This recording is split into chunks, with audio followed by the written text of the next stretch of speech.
ಎಲ್ರಿಗೂ ನಮಸ್ಕಾರ. ಇವತ್ತು ಲಂಚ್ ಬಾಕ್ಸ್ಗೆ ಬೇಗ ಆಗೋವಂಥ ಒಂದು 30 ನಿಮಿಷದಲ್ಲಿ ಆಗೋವಂಥ ಉದ್ರುದ್ರಾಗಿ ಇರೋವಂಥ ಒಂದು ಪಾಲಕ್ ಬಾತ್ ಅಂತ ಮಾಡ್ತಾಯಿದ್ದೀನಿ. ಒಂದು ವಿಶೇಷ ಅಂತಂದರೆ ಈರುಳ್ಳಿ ಬೆಳ್ಳುಳ್ಳಿ ಬಳಸದೇ ಹೋದ್ರೂ ತುಂಬ ರುಚಿಯಾಗಿ ತುಂಬ ಕಡಿಮೆ ಒಂದು ಮಸಾಲೆ ಪದಾರ್ಥಗಳನ್ನ ಬಳಸಿ ಮಾಡಿರೋವಂಥದ್ದು ಹೇಗೆ ಮಾಡೋದು ಅಂತ ನೋಡೋಣ. ಒಂದು ಗ್ಲಾಸಷ್ಟು ಅಕ್ಕಿನ ನಾರ್ಮಲ್ ಅಕ್ಕಿನ ತೊಳೆದು ಇಟ್ಕೊಂಡಿದ್ದೀನಿ. ತೊಳೆದು ಇಟ್ಕೊಂಡ್ರೆ ಸಾಕು, ನೆನೆಸೋ ಅವಶ್ಯಕತೆ ಇಲ್ಲ.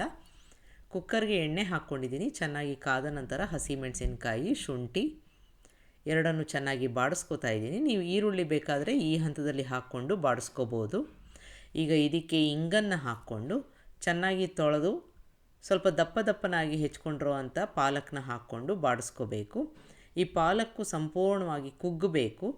ಹಸಿ ವಾಸನೆ ಇರುತ್ತಲ್ಲ ಪಾಲಕ್ದು, ಅದು ಹೊಟ್ಟೋಗಬೇಕು. ಅದುವರ ತನಕ ಬಾಡಿಸ್ಕೊಳ್ಳೋದು ತುಂಬ ಮುಖ್ಯ. ಈ ಥರ ಮಾಡಿದಾಗ ಅದು ಸ್ವಲ್ಪ ನೀರು ಕೂಡ ಬಿಟ್ಕೊಳ್ಳುತ್ತೆ.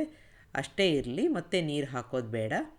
ಈಗ ಇದಕ್ಕೆ ಸ್ವಲ್ಪ ಸಕ್ಕರೆನ ಹಾಕ್ಕೋತಾ ಇದ್ದೀನಿ. ಈ ಗಾಢವಾದ ಹಸಿರು ಬಣ್ಣ ಅದೇ ಥರ ಇರೋಕ್ಕೆ ಈಗ ಎಲ್ಲವನ್ನು ಚೆನ್ನಾಗಿ ಬಾಡಿಸ್ಕೊಂಡಿದ್ದೀನಿ. ಇದಕ್ಕೆ 1/4 ಕಪ್ನಷ್ಟು ಒಣಕೊಬ್ಬರಿ ತುರಿನ ಹಾಕ್ಕೊಂಡು ಬಾಡಿಸ್ಕೋತಾ ಇದ್ದೀನಿ.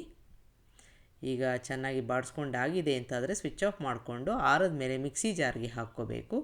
ನೀರು ಹಾಕೋದು ಬೇಡ, ಹಾಗೆ ರುಬ್ಕೊಂಡು ಇಟ್ಕೋಬೇಕು. ಇದಕ್ಕೆ ಮುಂಚೆ ಒಂದು ಲವಂಗ, 2 ಇಂಚಿನಷ್ಟು ದಾಲ್ಚಿನ್ನಿನ ಹಾಕ್ಕೊಂಡು ಒಣಕಲಾಗಿ ರುಬ್ಕೊಂಡು ಇಟ್ಕೋಬೇಕು. ಈಗ ಮತ್ತೆ ಕುಕ್ಕರ್ಗೆ 2 ಸ್ಪೂನಷ್ಟು ಎಣ್ಣೆ ಹಾಕ್ಕೊಂಡಿದ್ದೀನಿ. ಕಾದ ನಂತರ ಜೀರಿಗೆ ಹಾಕ್ಕೋಬೇಕು. ಒಂದು ಪುಲಾವ್ ಎಲೆ ಹಾಕ್ಕೋತಾ ಇದ್ದೀನಿ. ಬಾಡಿಸ್ಕೊಂಡು ಬಿಡೋಣ. ಈಗ ಇದಕ್ಕೆ ನಿಮಗೆ ಬೇಕಾದ ತರಕಾರಿನ ಹಾಕ್ಕೋಬೋದು. ಈ ತರಕಾರಿನ ಚೆನ್ನಾಗಿ ಎಣ್ಣೆಯಲ್ಲಿ ಬಾಡಿಸ್ಕೊಂಡಾಗ ನೀವು ಕುಕ್ಕರು ಕೂಗಿಸಿದ ಮೇಲೂ ತರಕಾರಿ ಅದೇ ರೀತಿಯಾಗಿ ಇರುತ್ತೆ. ಶೇಪು ತುಂಬ ಮೆತ್ತಗೆ ಆಗಲ್ಲ. ಹಾಗಾಗಿ ಚೆನ್ನಾಗಿ ಬಾಡಿಸ್ಕೊಂಡಿದ್ದೀನಿ. 1-2 ನಿಮಿಷ ಬಾಡಿಸ್ಕೊಂಡ್ರೆ ಸಾಕು. ಈಗ ರುಬ್ಕೊಂಡಿರೋ ಒಂದು ಮಸಾಲೆ ಪೇಸ್ಟ್ ಇತ್ತಲ್ಲ, ಅದನ್ನು ಹಾಕ್ಕೊಂಡು ನೀರು ಹಾಕ್ಕೊಳ್ಳೋಕ್ಕೆ ಹೋಗಬೇಡಿ. ಹಾಗೇ ಇದನ್ನು 1 ನಿಮಿಷ ಎಣ್ಣೆಯಲ್ಲಿ ಬಾಡಿಸ್ಕೋಬೇಕು. ಈಗ ಈ ಥರ ಒಣಕಲಾಗಿ ಇರುತ್ತೆ. ಇದಕ್ಕೆ ನಾವು ಈಗಾಗಲೇ ತೊಳೆದು ಇಟ್ಕೊಂಡಿರೋ ಒಂದು ಅಕ್ಕಿನ ಹಾಕ್ಕೊಂಡು ಅದನ್ನು ಸಹ ಇದ್ರ ಜೊತೆ ಬೆರೆಸ್ಕೋಬೇಕು. ಈಗ ಅದಕ್ಕೆ ಮುಂಚೆ ಅರಿಶಿನ, ಧನಿಯಾ ಪೌಡರ್ನ 1 ಸ್ಪೂನಷ್ಟು ಹಾಕ್ಕೊಂಡಿದ್ದೀನಿ. ಎಲ್ಲವನ್ನು ಚೆನ್ನಾಗಿ ಮಿಕ್ಸ್ ಮಾಡ್ಕೊಂಡಿದ್ದೀನಿ. ಈಗ ಅಕ್ಕಿ ನೀರನ್ನೆಲ್ಲ ತೆಗೆದು ಹಾಕ್ಕೊಂಡು ಮಿಕ್ಸ್ ಮಾಡ್ಕೊಂಬಿಡೋಣ. ಈ ಬರೀ ಮಿಕ್ಸ್ ಮಾಡಿಕೊಂಡ್ರೆ ಸಾಕು, ಸ್ವಲ್ಪ ಬಿಸಿ ಕೂಡ ಆಗುತ್ತೆ. ಈಗ ಇದಕ್ಕೆ 1 ಗ್ಲಾಸ್ ಅಕ್ಕಿಗೆ 2ರಷ್ಟು ನೀರನ್ನು ಹಾಕ್ಕೋಬೇಕು.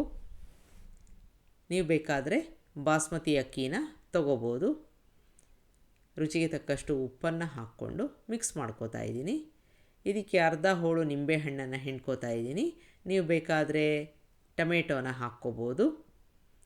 ಈಗ ಕುದಿಯೋಕ್ಕೆ ಶುರುವಾಗಿದೆ. ಆನಂತರ ಮುಚ್ಚಳ ಮುಚ್ಚಿ 2 ವಿಷಲ್ಲು ಮೀಡಿಯಮ್ ಉರಿನಲ್ಲಿ ಕೂಗಿಸ್ಕೋಬೇಕು.